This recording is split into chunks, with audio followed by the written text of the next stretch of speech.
What's going on, guys? My name's Spence, And I'm Mitch. and we're two brothers that really love King of the Hill. And today we are on Season 2, Episode 16, Traffic Jam. And this is an iconic episode because it introduces us to one of King of the Hill's best guest stars, Booda Sack, and played by none other than Chris Rock. Chris Rock, for those of you millennials out there like us, Chris Rock was iconic in our childhood, and he's still pretty famous today. I remember him from a lot of things. Yeah, I remember him. My first experience was that movie where he played a white blood cell, Osmosis Jones. I think that was my real first introduction to Chris Rock. Other than first seeing him as Booda Sack, which I didn't realize he was Chris Rock, my first run-in with Chris Rock, I guess, was his show, Everyone Hates Chris. And I thought that was pretty funny. That was pretty good. A lot of people got their start in that show. And I don't know if this is a real thing, but it sounds real that you're always supposed to back out to the right. An unwritten rule, I think. Oh, okay. So it's not in something that you have to do for sure. It's not a rule I of think the that- road. I don't think a cop is going to pull you over and give you a ticket for backing out to the left. And yeah, unfortunately, Hank rams into Kahn and busts up both their vehicles. And Kahn, of course, was a big jerk about it, threatening to sue him.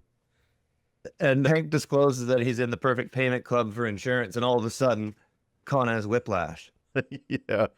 And then we get Mrs. Kalaiki Ala'i, who ends up playing a role in another episode later where we meet his son, but that's not for a little while. Yeah, that's a great episode. That is a great episode. She's Hank's insurance agent and says that in order for Hank to avoid increasing his insurance premiums, he's got to go to traffic school.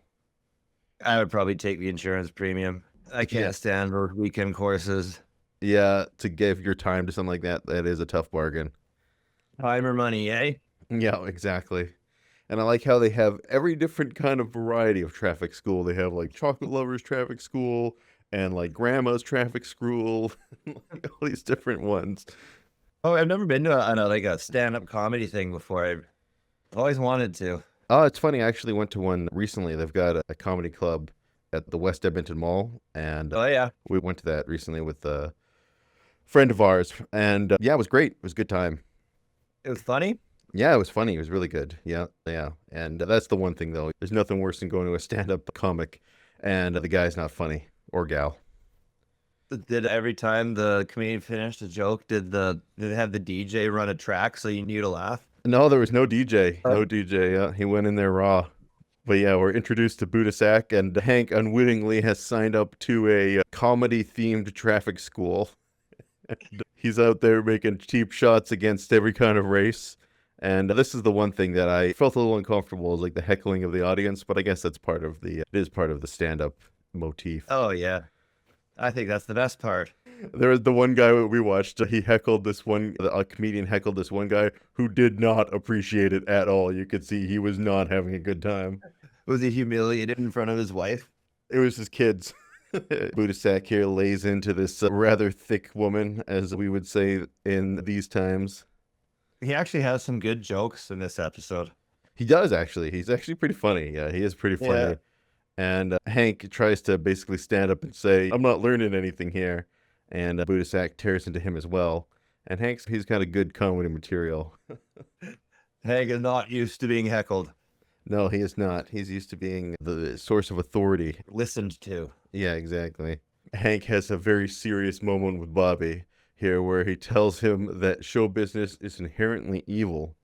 But yeah, we've just started watching the new season, so we know that Bobby grows up not to actually be in show business, so he doesn't end up taking the inherently evil path of life. No, his show business kind of peters out as the series goes on. He loses interest. Yeah, he does lose a little bit of interest, and you know what? It's for the best. You got to evolve, right? Yeah. Tough industry to make a go in, I think. You know what they say? Tough actin' to nectin'. Yeah. So Hank makes the terrible decision to bring Bobby to the stand-up routine, and he loves it. He's having a great time. Yeah, a whole new world of jokes has opened up for Bobby. Yeah, exactly. He's completely inspired by Booda Sack, and he's out there encouraging him, and so much so that he gets recognized by, I keep wanting to say Chris Rock.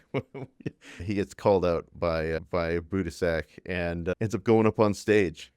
And Bobby just rolls with the punches, which is great. That's what you should be doing. Yeah, exactly. That's what you should be doing in a stand-up routine like this. You shouldn't be trying to fight it because they'll just use that energy against you. Absolutely. They're hoping that you want to fight it.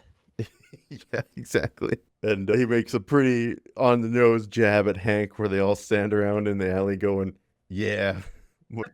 Bobby corrects them and says, no. And they go, yup.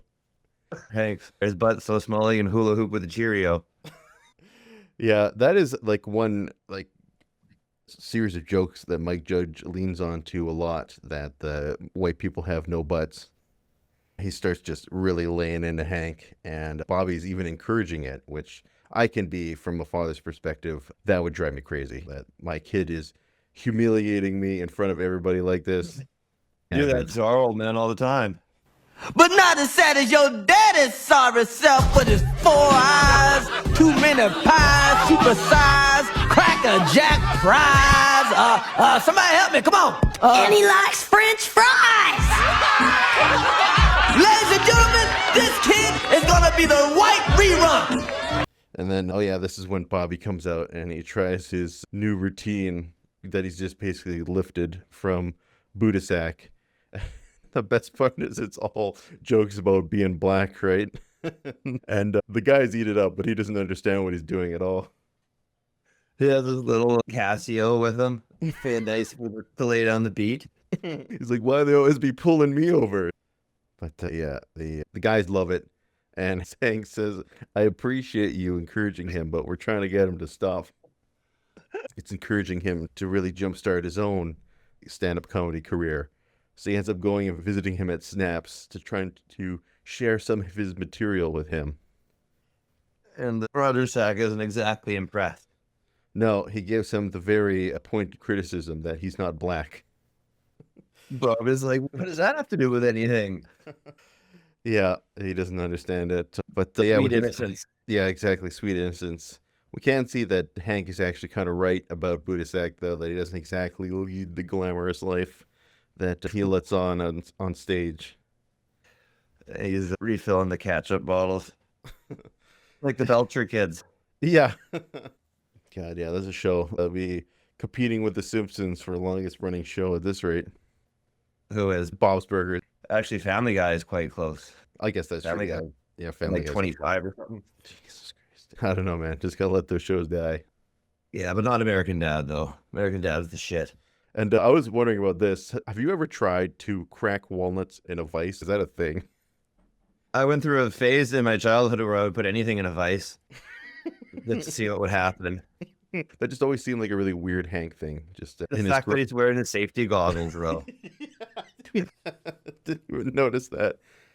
And Hank is extremely upset because Booda Sack basically told Bobby to not listen to him. That comedy isn't about listening to your daddy. It's about forging your own path. And yeah, he's obviously not appreciative of the fact that he's telling his kid not to listen to him. And Hank unleashed the fury by mentioning Booda Sack's mother. Yep. And then Hank doesn't get it that Booda Sack is making jokes about his mother being overweight. And he's like, you have never met my mother. She's a perfectly reasonable weight. Because Bobby told Booda Sack that he has a tiny, narrow urethra, he uses that against him. If you want to pick on someone, at least have the courage to pick on me. Your urethra is so narrow, sperm be going through there single file. 1, 2, 3, 4, sperm 2, 3, 4. Okay, that's it, potty mouth. I've had enough. The sperm marched through single file. So Hank just gets so angry, he storms out. He's going to complain to the manager. And this is a funny little gag, too, where Bobby asks Peggy for a minute, and she literally gives him a minute on the timer. Oh, the egg timer. You don't see those no more, eh? Bobby's trying to get in touch with his historic roots, so he asks Peggy where his parents came from. And this is your favorite line here in the entire episode. And the butter churn had a mind of its own. Dang.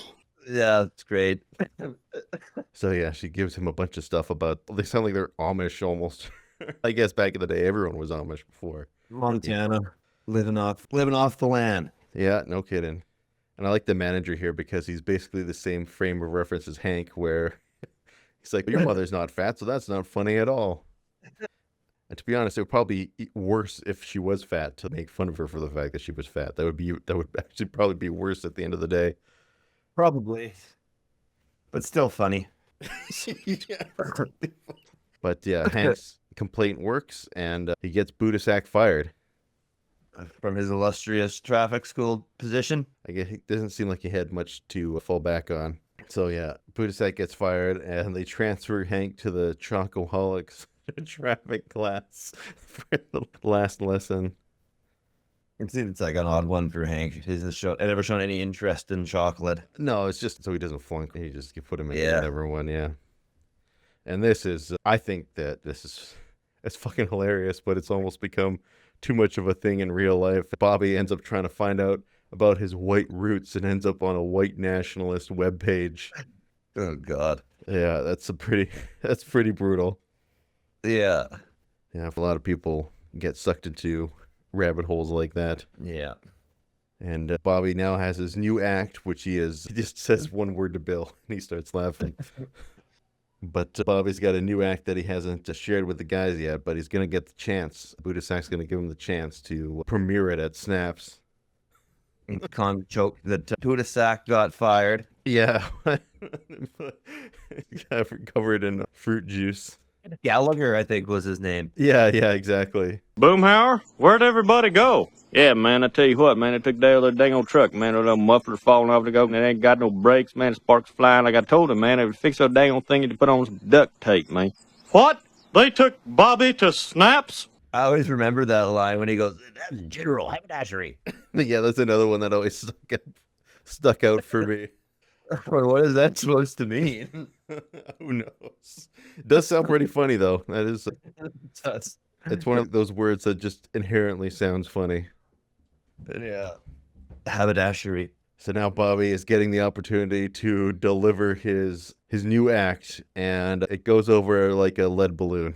This is, as far as things that probably wouldn't air today, this one's way up there. Oh, I think. definitely, yeah. They would not have the balls to be able to put something like this out there. And I think the way he introduces himself here is fucking hilarious, though. Okay, how many people here are lucky enough to be members of the Nordic subgroup of the Aryan race? Can I see some hands? Oh, man. But yeah, unfortunately, poor Bobby doesn't understand the implications of what he's saying at all. And the crowd, quite justly, gets rowdy very quick. Yeah, and Dale, in typical Dale fashion, bails as soon as there's any kind of trouble. Yeah, but Hank's always there to save his boy. As we saw in the one where he becomes a plus-size fashion model, Hank's always ready to step in and save Bobby. Yeah, there's a great example of father knows best, that one. Oh, yeah. Bill's booing him. Bill is such a follower, eh? He just always goes on with whatever the crowd is doing. Oh, yeah. Yeah. The world's full of them. That's why he's the remember the episode where they follow him for their investors club. He represents the average American. Oh, yeah, that's right. Yeah. That's a great concept. But yeah, even Booda Sack comes and defends Bobby's right to say what he's saying. But just because he's saying what he's saying doesn't mean people need to find it funny, though, right? That's for sure. Yeah. Just because you can say whatever you want doesn't mean that you should. Yeah, exactly. Yeah, it doesn't mean people need to agree with you or support you or validate what you're saying. And he falls back on the classic white guys got small butts. The default move. He'll always get a laugh. He'll still get a laugh. Just like farting. That's always funny. Doesn't matter. Yeah, that's a strong fallback. But by coming in and defending Bobby, Booda Sack has gained Hank's trust as well, which is a big win for him.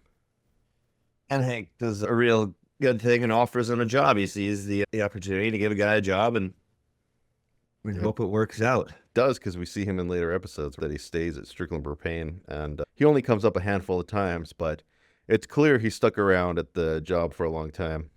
I love this ending because A, it's funny, and B, Hank actually getting a little jab in there saying that I basically giving him a your mother joke without him understanding. And then the episode ends with him making fun of propane gas, basically saying Roger Sack says, your mother smells so bad, she smells like propane gas. And Hank gets offended on behalf of propane. Really great episode, I think. What do you think, Mitch? It's a good forgotten episode, I think. Yeah, and oh yeah, they have this little outro here where basically say that you shouldn't make fun of white guys for having small butts. But the outros, I never know if it's like dry humor or they're actually being serious or what. Oh, it's definitely dry humor here for sure. Yeah. Yeah, what do you give this 1 out of 10, Mitch? This one's an 8. Oh, okay. I'm actually going to go above you. I'm giving this one a 9. I think this one moly. is hilarious. It's got so many funny jokes. And yeah, it's just, like you said, I think it kind of is forgotten by a lot of people. But when I was rewatching it, I was like, man, this episode is fantastic. So yeah, I'm going to give it a solid 9. One of the ones that everyone remembers. Definitely, for sure.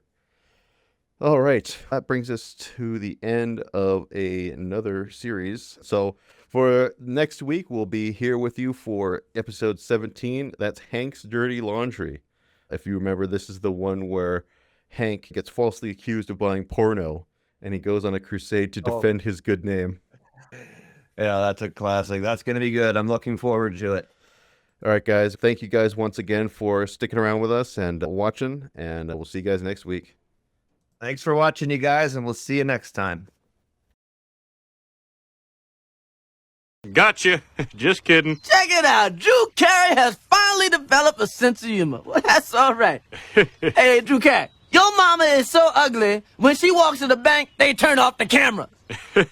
And your mother is so ugly, it affects her self-esteem.